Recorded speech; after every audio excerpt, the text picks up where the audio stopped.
So Jessica Greenwalt is a serial founder, UX researcher, multiple award-winning graphic designer, happy to have her here, product designer, NFT strategist, digital artist, historical advisor, and investor. For 2 decades, she's worked on stealth projects for organizations around the world, including LinkedIn, Telefonica, United Nations, Marvel Comics, and many more. She's the creative director at VaynerNFT and the creative VP of PhishFort, a crypto security company where she conducts user research and designs open source tools to keep crypto users safe.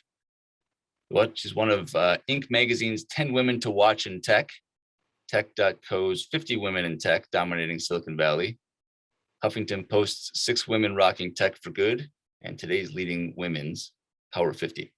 And also the creative director of Binance's decentralized NFT platform, where she designs and manages brand and celebrity NFT drops. She's going to talk today about a behind the scenes look into advising brands and celebrities on NFT projects and among other things. It's a great background. So thank you, Jessica, for being here, and I appreciate it. So the floor is yours. Thanks for having me. Just a minor adjustment. So I worked on Binance's first NFT platform, Featured, and was their creative director. My team and I helped launch the platform. I have switched over to creative director at VaynerNFT. So that's just bio update there. Very recent change. So it's been about a week now. So totally cool. That's the former bio. But yeah, I've in the past few months gone from industry outsider to creative VP, creative director, helped launch Binance's first NFT platform, and then creative director again, and have worked on a variety of projects in the space, all within this year. And the year's not even over yet. I've had the pleasure of helping many brands, organizations, artists, celebrities, you name it. I've lost count at this point, develop NFT strategies, launch their NFT projects, and advised a few generative drops as well. And today I'm here to answer any of your questions about the behind the scenes experience of working on any of the generative drops, any standard drops, working on an NFT platform, launching an NFT platform, and the strategies and pitfalls that you can encounter when working on any of these type of projects. The important thing to keep in mind during all of this is that when I first started trying to get people into NFTs, which was just earlier this year, nobody knew what I was talking about. And just in a matter of months, I've gone from nobody knowing what the hell I was talking about to everyone on earth, it feels like, hitting me up to get NFTs explained to them, help them get involved in it if they haven't already been experimenting with it themselves. So the way I like to run these things is it's really important to me that the people present are getting value out of the knowledge that I have to share, right? Like getting the knowledge that they want out of the session. So if you drop questions in the chat, that helps guide the conversation. It helps me know that I am answering the questions that the people present here actually want to have answered. But I'll like go ahead and pepper in some tips and things I've learned along the way. But I would love to know what it is that your burning questions are about the NFT space, about marketplaces, about launching any of these things and working as a brand to get into the space. Manish asks, is there a precedence of NFT being used in the finance industry? I'm not sure. So it's interesting. It's an interesting question because I feel like everything in the crypto space is tied to the financial industry. So I know we're kind of in a legal gray area right now. And this question comes up a lot about using NFTs to finance organizations. Technically speaking, what your lawyer will advise you to do is avoid any type of language classifying your NFT as a security. So are people in practice using it as a financial instrument? Maybe, I don't know. That's like a question that I'll leave to lawyers to appropriately iron out. How do you see the NFT space evolving and maturing? Where do you see the best use cases for NFTs? I love that question because I think we've only scratched the surface of what is possible with NFTs. You're hearing a lot of talk about people using it for art. We're basically buying, selling, trading, and displaying art right now. And that's what's making all the headlines. What people don't really get to see a lot is how NFTs can be used for anything that involves a certificate of authenticity. That's all they really are. You can tie that to anything. I like to equate it to, for people who are just getting into the space, I like to equate NFTs to that certificate that you would get along with your autographed baseball, for example, where it comes with a little holographic seal and a signature that says, this is the official version, like this is a real autographed baseball, you know? So that certificate of authenticity now can be completely public, accessible to anyone, and have a more accurate record of ownership and can be better verified, I think, than that little certificate paper. So you can use that on anything. It doesn't have to be art. You could use it for anything, any type of documentation that you really want to keep track of, like the deed to your home, right? You can use it to tokenize your data and actually sell it to companies that are right now getting your data for free and using that to advertise to you. Imagine owning that marketing data instead, and then being able to use that token to give companies the ability to market to you based on your demographics. You can use NFTs for so many things that we have barely even gotten to experiment with yet. Where do I see the space evolving in the near future? I think we're going to see a lot more talk about music NFTs, because music right now has been kind of playing with the visual aspects of it. And then there's a lot of interesting projects that have been played with earlier this year where musicians can create different layers in an NFT and actually sell those layers out to different collectors. And each collector can decide if they want to turn that layer on and off. So for example, let's say you listen to a song and there's drums, there's vocals, there's guitar, you name it. And imagine if different people owned each one of those tracks and they could turn that on and off. So you could have a track playing that doesn't have any vocals or no drums, or you could have something that's playing all of everything at once. And that like decentralized ownership of a song is something really cool that I'm hoping to see more experimentation around in that space. I think we're also going to see photography finally have more of a moment in the NFT scene, but that's all short term. I think long term, we're going to see a lot of people using NFTs for in-game assets and for, I'm going to call it more boring stuff, like the things I was talking about earlier, like the deed to your home, or like other documentation based stuff that are less exciting than the art world, but equally important.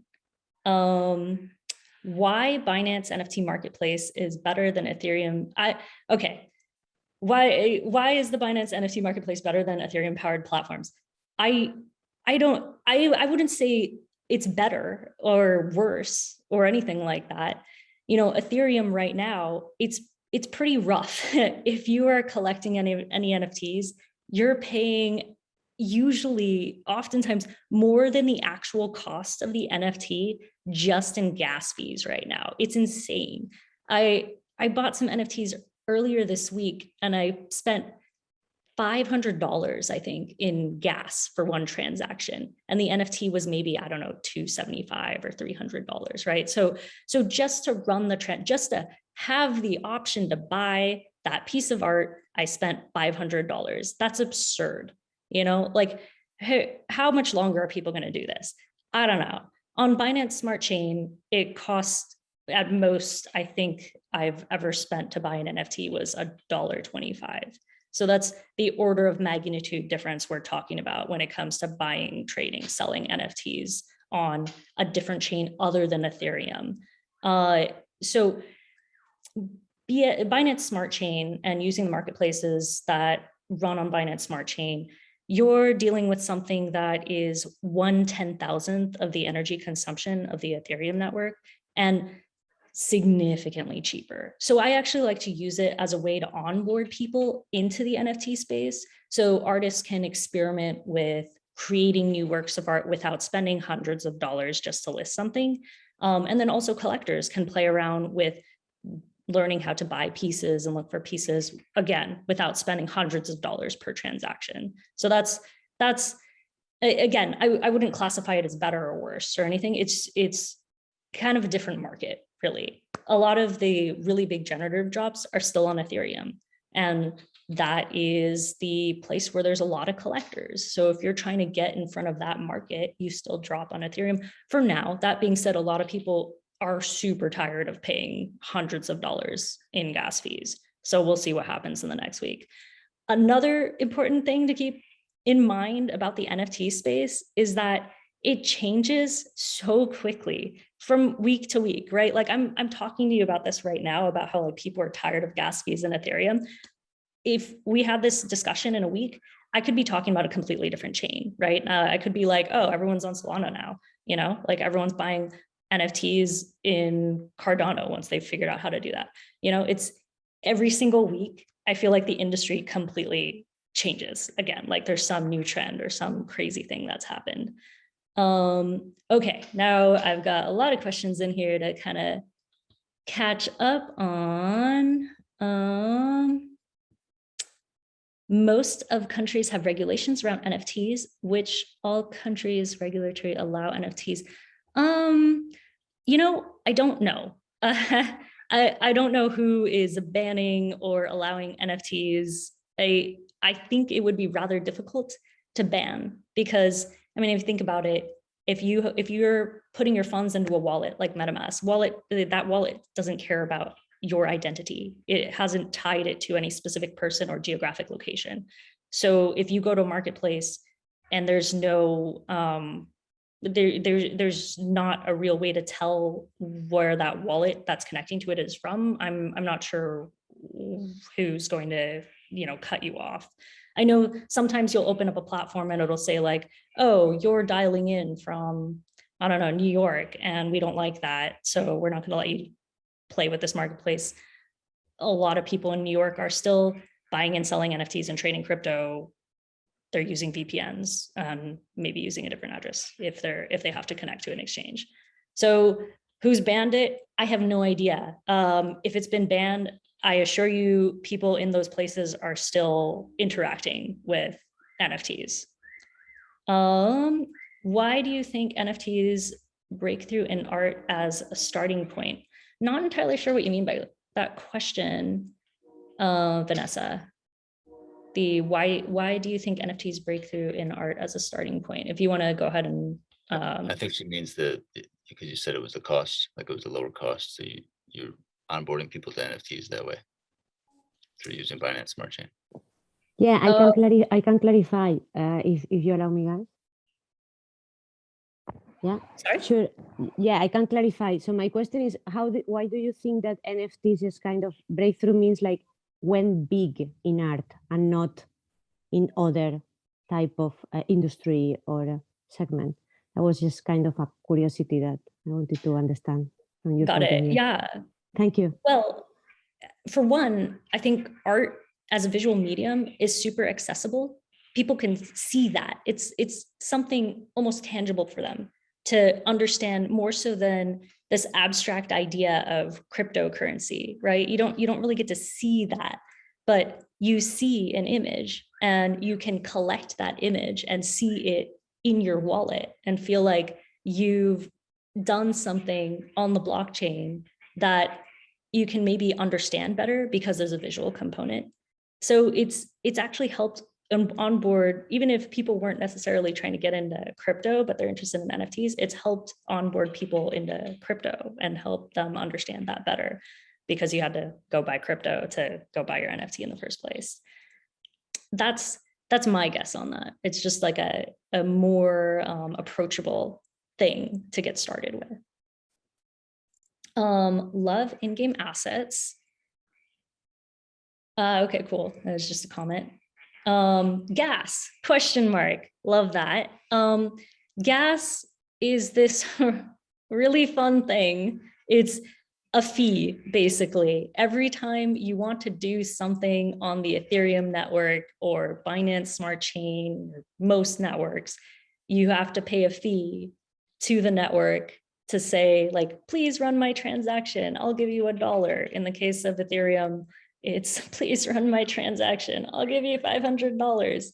It's, you know, it kind of like, I would equate it to how sometimes you have to pay a transaction fee if you use a credit card in certain stores, except way, way worse and more painful, and nobody likes it.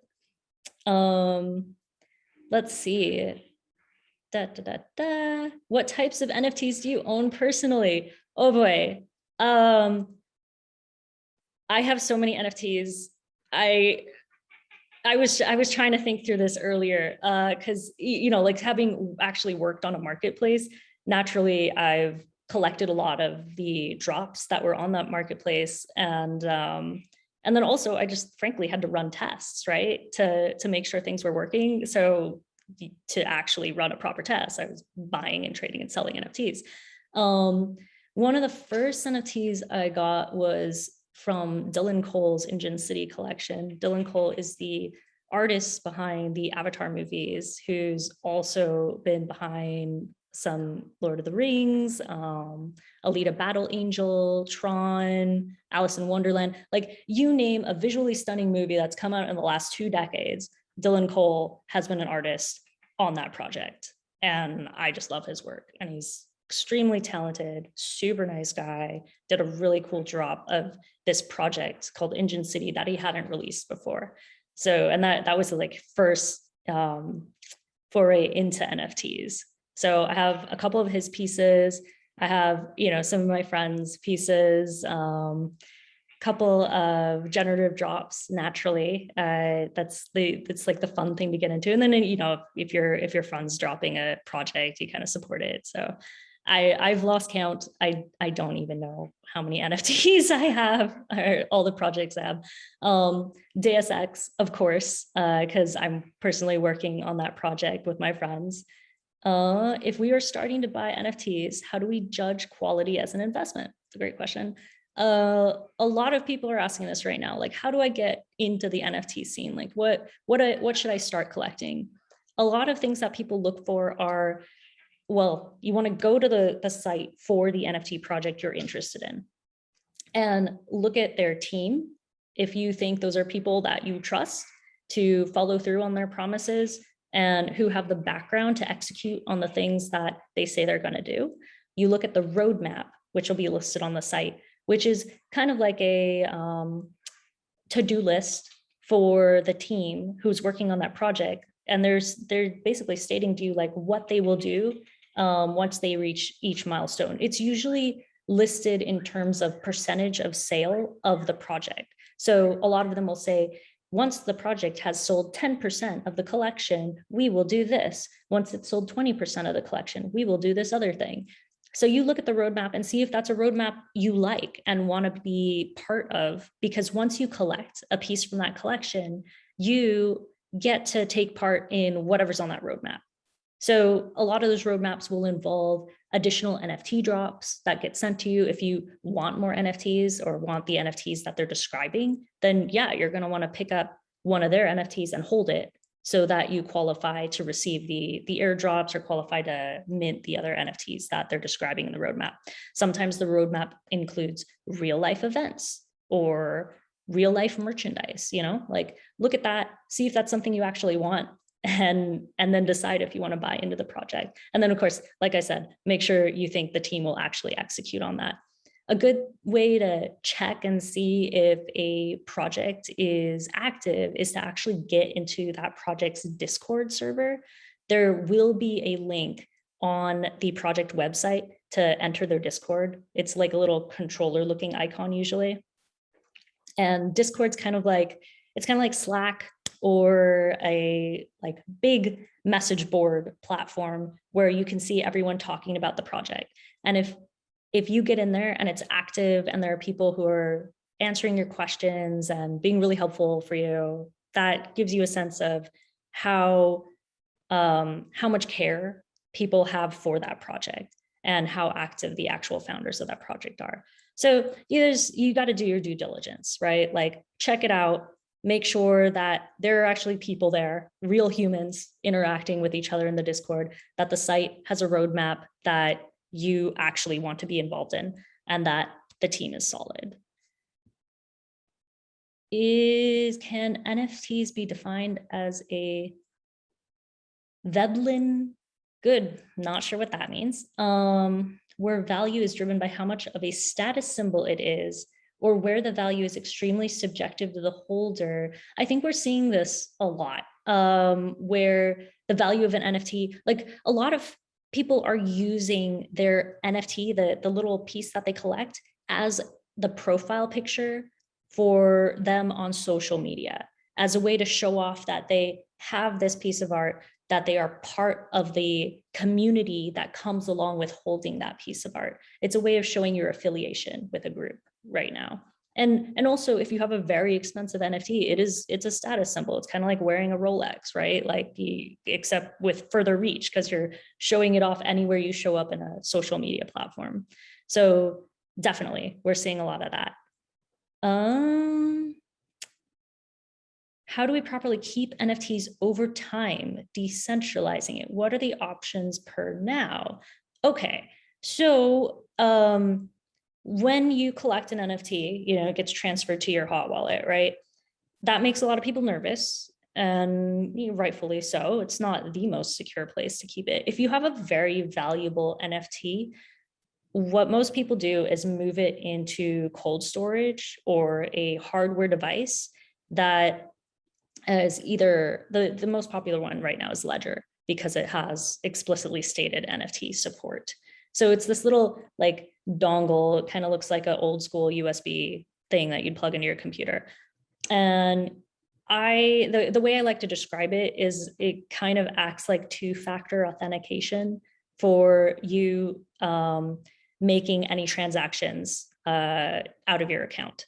So that if someone wanted to send anything out of your wallet, they would actually have to have that device and then press the buttons on the device that says, I confirm this transaction, instead of just having access to your, let's say, MetaMask wallet and just send things out, right? Like if someone was in your MetaMask wallet and could just hit send and move all your assets out, they could do that. If you have a Ledger, then, or another hardware device, then if someone tries to send something out, your Ledger would have a little light up on its screen and say like, do you approve this transaction? And you'd look at that and be like, I did not initiate any transaction. So no, I don't approve that, right? So it's like another layer of security on top of that. Loving the bird sound behind you. That is Lord Jello Worthington II, who was recently immortalized on the blockchain as part of the Deus Ex NFT project, which I'll drop a link in here for you so that you can see it. He likes to interrupt me every time I am speaking on a Zoom call. What's the big strategy for you and VaynerMedia? I just started. I am literally a weekend, so I don't know yet. I'll come back to me in like a month or so when I've figured out what's going on there.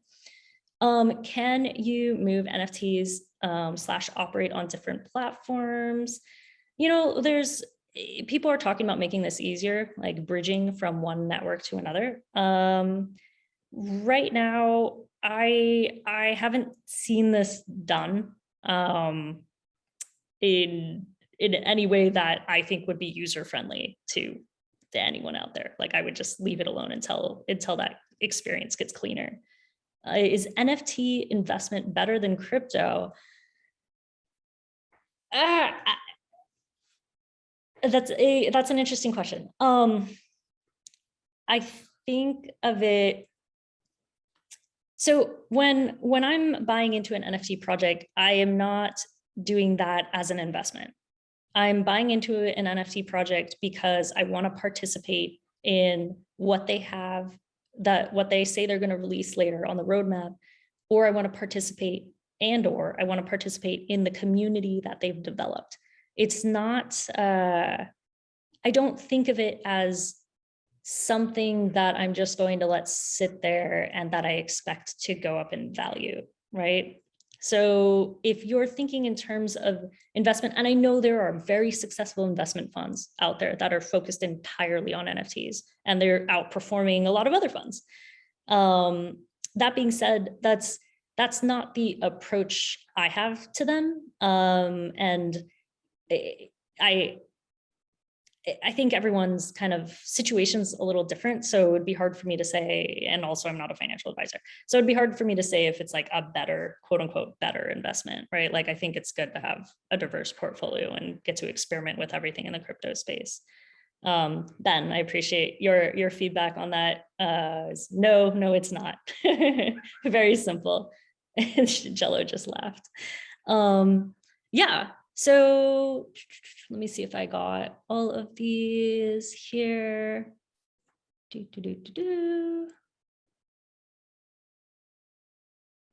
Okay, so there's some questions in here about FTX. I don't know anything about FTX, so I can't answer that. But yeah, so that's all the questions I see here in the chat that I can help out with. Is there anyone else who's got a question they want to drop in there now or forever hold their peace?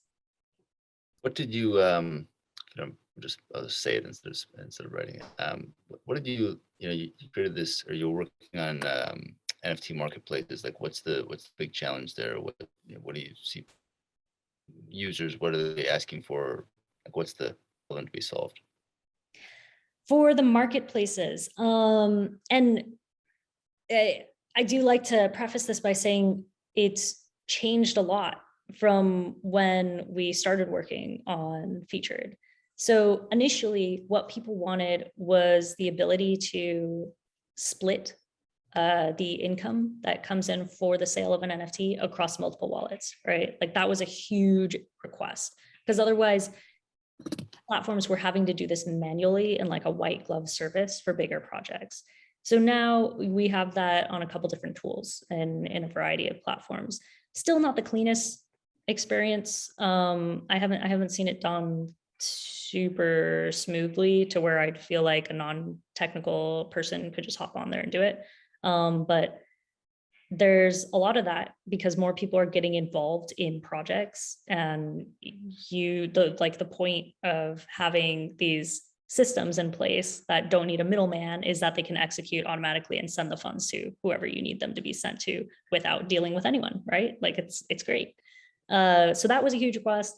Also, again, lowering gas fees. Any way that can happen. Like, obviously this is like the top request right now, is figuring out how to prevent people from having to spend hundreds of dollars in gas in transactions. So a lot of people are actually looking at other chains that don't have as established marketplaces on them, but they're really itching to experiment with them anyway, because it's gotten unfeasible for people to participate in a lot of projects. And it's also a pretty tough pill to swallow if you're not a crypto native. And let's say you're just getting into the space now, and your friend's like, oh, hey, you should buy this $200 piece of art. And you're like, okay, cool. And then you click the button, and then that $200 piece of art comes with a $300 fee on top of that. And now that thing's $500, except most of that money is not going to the value of the art, and you could use that money to buy other things, right? Like, that's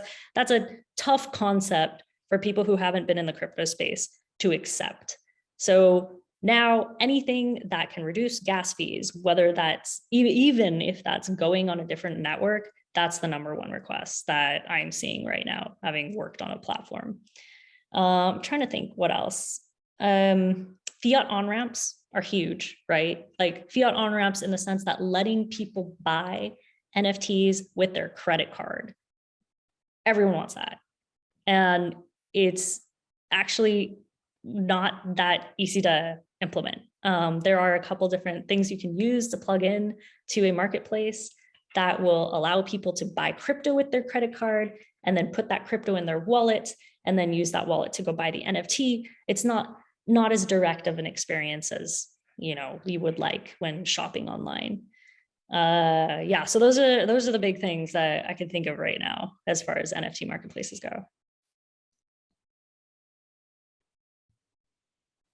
Cool, that's interesting. Yeah, for Unit, we're it's a big question people want to buy tokens using MoonPay, for example.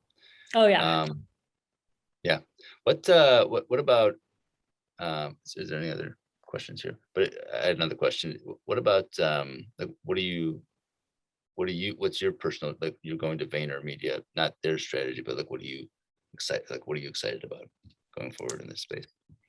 Oh, I am super excited about the intersection of NFTs, immersive art, and live experiences. I'm, like just itching to get out and experience art in real life. It got to a point where I've been buying so much digital art this year that I actually got really excited about just going to real life galleries and getting some in-person art for my walls to switch it up a little bit. I'm looking forward to NFTs playing more in the real world, or sitting as a layer on top of the physical world in AR world, kind of like what Super World is doing, where you can buy a plot of land, which they've basically used a Google map and like cut it up into little squares, and then you can buy these little squares. And if you own that little square, let's say you bought a square that happens to be over a highly populated area or highly trafficked area, like a BART station in San Francisco. If you own that little plot of land, then in the AR layer, you can put up whatever you want there, right? It's your land in the virtual or AR world. So you could decorate it with your NFTs. You could make it a gallery. You could put up advertisements, or whatever you want. I think that layering of NFTs in real world and virtual world experiences, I am looking forward to playing more with that.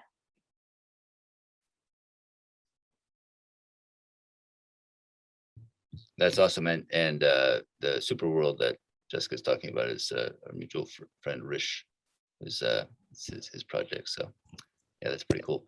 Well, I guess we've reached the end of the half hour here. Thank you for being here, Jessica. Really insightful and helpful, and nice to meet you too. So thanks for that. Yeah, thanks for having me. I'm going to go ahead and drop the deusxnft.com link in the chat so that you can see that generative art project. That's the one that my parakeet is in. And then if you have any other questions, I got to say, the NFT community is super friendly, very collaborative.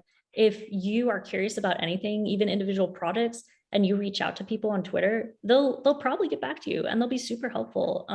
If you want to hit me up on Twitter, I'm at Just Greenwalt, which I've just dropped in the chat. And that's also me on Instagram. I'm more active on Twitter though. Like if you're looking to like kind of dive into the NFT space, highly recommend starting to follow some folks in the NFT space on Twitter, because it's just where everyone's having conversations about it. And that's where you're going to find out about new projects. And then from there, you'll end up getting into Discords for different projects. But yeah, you know how to find me if you have any questions. And I hope you have fun playing in the NFT space. And yeah, it's been nice chatting with you. Cool. Thank you.